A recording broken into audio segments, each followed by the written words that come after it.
Hi hello అండి, అందరికీ నమస్కారం అండి. ఫ్రెండ్స్, ఇప్పుడు అందిన వార్త. ఇక గ్యాస్ సిలిండర్ బుకింగ్పై కేంద్రం కీలక ప్రకటన అంటూ గ్యాస్ వినియోగదారులకు సంబంధించిన మరొక ముఖ్యమైన అప్డేట్ అయితే రావడం జరిగిందండి. అయితే ఇందుకు సంబంధించిన పూర్తి వివరాలు అయితే మన వీడియోలో తెలుసుకుందామండి. వీడియో మాత్రం పూర్తి వరకు చూడండి ఫ్రెండ్స్, అప్పుడే మనకి పూర్తి సమాచారం అయితే తెలుస్తుంది. అలాగనే ఒక లైక్ చేసి ఇలాంటి ముఖ్యమైన అప్డేట్స్ కోసం ఇప్పుడే మన ఛానల్ని సబ్స్క్రైబ్ అయితే చేసి ఫాలో చేయండి ఫ్రెండ్స్. ఇక లేట్ చేయకుండా టాపిక్లోకి వెళ్ళిపోదాము. ఇక గ్యాస్ సిలిండర్ రావాలంటే ఇలా చేయండి. ఇక ఎల్పిజి సిలిండర్ల సరఫరాలో అంతరాయం నెలకొన్న నేపథ్యంలో బుకింగ్ అండ్ డెలివరీ సమయంలో ఆటంకాలు రావద్దంటే వెంటనే ఈకేవైసీ పూర్తి చేయాలని కేంద్రం సూచించింది. సబ్సిడీ ఆగిపోకుండా కనెక్షన్ యాక్టివ్గా ఉండాలంటే ఇది తప్పనిసరని పేర్కొంది.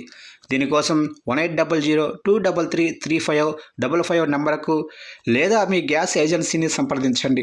లేకపోతే మీ ఆయిల్ కంపెనీ యాప్ డౌన్లోడ్ చేసి ఆధార్ ఫేస్ ఆర్డీ యాప్ సాయంతో ఇంటి నుంచే కేవైసీ అయితే చేసుకోవచ్చని చెప్తున్నారు.